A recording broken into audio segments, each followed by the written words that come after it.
For thousands of years, Ramayana has inspired generations across the world, and now it comes to life as an epic cinematic event for a new generation of moviegoer.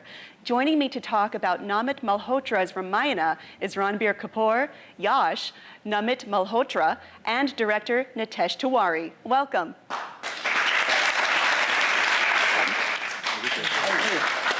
Thank you so much for joining us today. Glad to be here. I'm so happy to talk about this, but for those who are unfamiliar, Namit, could you explain what Ramayana is? You know, it's safe to say it is the foundational story of Indian culture. It's something that has existed for over thousands of years and is really at the core of Indian, culture, history, and very, very close to every person that sort of represents themselves as part of that part of the world. And you gave out today at your Comic-Con panel this con-exclusive graphic novel explaining Ramayana to those who are getting to know it. This is awesome. Thank you for my copy. But this story has been beloved for thousands of years. Why is now the time for a cinematic adaptation? So I think, Ramayana has existed and continues to exist and will exist in the future as well. I guess over the years, it has found its way very successfully in television. In the late 80s, that was the real, what people believe was the most successful rendition of the story on TV. And since then, there have been very small attempts here and there, as far as the film is concerned, but because this scope and the scale and the story, the characters, the worlds are so huge that traditionally most Indian filmmakers have sort of strayed away from it because it's firstly very, very sensitive because people really care too much about it. So unless you've got the allocation of great talent and great technology, it's actually very hard to do justice to something like this. And in my own case, after having built DNEG into this global visual effects company, having won a few Academy Awards on the way, it dawned on me that there's no better story than the Ramayana to really leverage something that really comes from where I belong, and how do we bring that to the world so that not only Indians but the rest of the world can also consume it. And that's why it's, to me, the perfect time to be doing this. Excellent. Ranbir, you play Ram. What's it like to step into a role of a protagonist whose story you've grown up with? It's not every movie that allows you to play such a powerful role. Absolutely. The first time Namit spoke to me about the fact that he was making Ramayana and he offered me the part of Lord Ram, my first instinct was fear, was doubt. Am I capable enough? Was I good enough? But I think that quickly that doubt changed into gratitude, to get the opportunity. It is an opportunity of a lifetime. We've grown up with the story of Ramayana, with the teachings of Lord Ram and all the other characters. And I truly believe that it was a gift of God that at this phase in my life, I was given this opportunity to actually change myself as a person for the better. I became a father for the first time.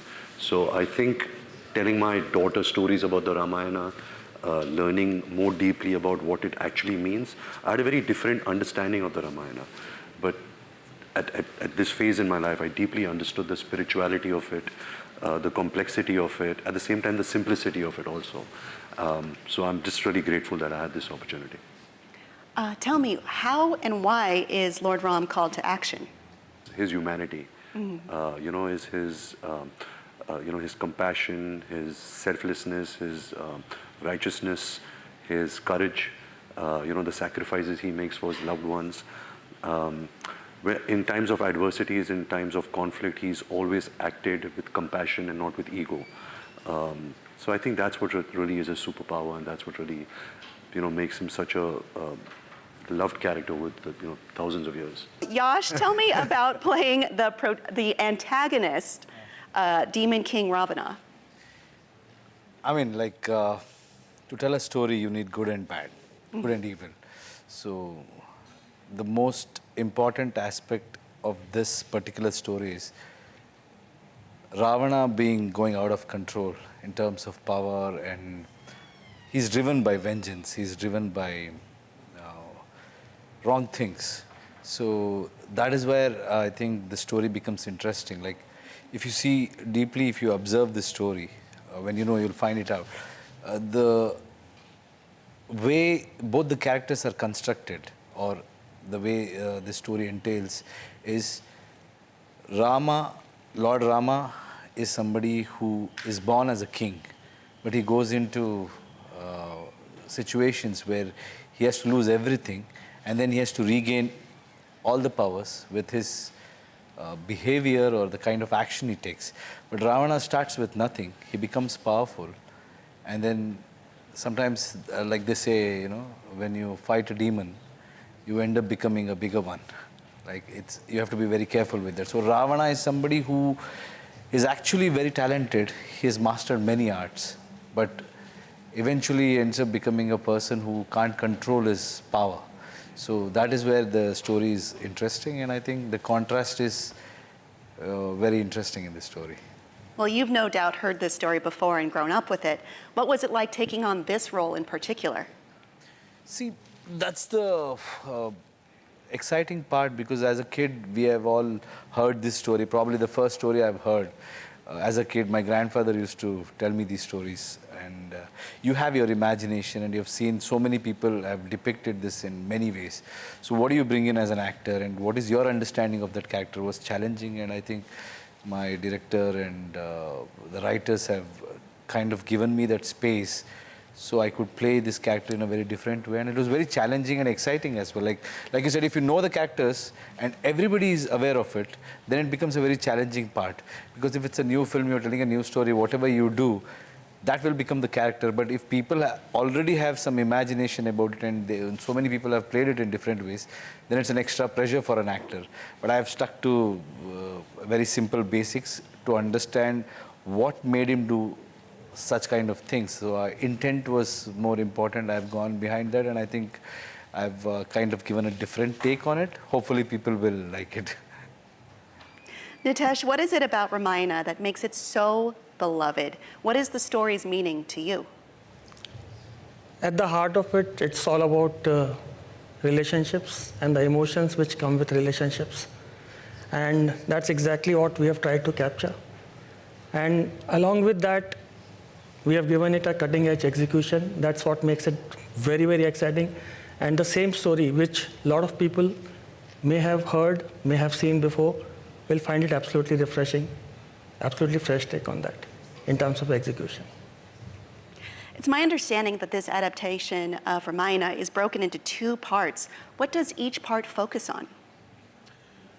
I think, sir, you want to explain? Yeah, both the parts focus. See, Ramayana is a linear story, and where we leave in part one is something which is, you can call it a cliffhanger, or something which will make people want to watch the part two the moment they leave the theater.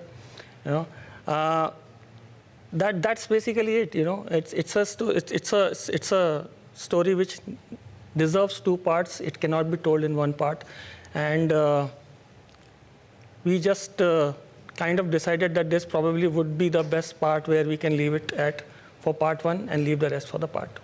Excellent. Before we go, do any of you have something you'd like to say for people who are looking forward to seeing Ramayana? All I can say is that it's one of the original OG sort of epics of the world. It's something that we should be excited to watch, because it doesn't need inspiration from anything or anyone else. It sort of has been a source of inspiration to a lot of the IP, a lot of the movies that we watch today. So I think if you want to watch something that has spectacle and characters and worlds written into it with a belief system that goes back thousands of years, it's a must watch, because I think it really brings together all of this, including the humanity, in a very seamless manner. Excellent. Did anyone else want to? Well, I think apart from many of the teachings and the moral lessons that Ramayana gives, there is a very interesting thing at the end of the story, when Lord Rama defeats Ravan and he returns home with his wife and his brother. He addresses his people and he says that you guys are celebrating that Ravana is dead, but actually Ravan is not dead. He's alive in each one of us every day, and every day we have to fight that battle. I think that's something very interesting, for someone even in who's grown up in the West, for them to connect with. So there are many teachings in Ramayana. There are many layers. It's how you deal with complex relationships. If it's a father-son, if it's a husband-wife, an enemy, a teacher, a disciple. I think it gives you moral lessons on every different aspect of human connections. Thank you all for joining me. The first part of Namit Malhotra's Ramayana releases in theaters on Diwali 2026.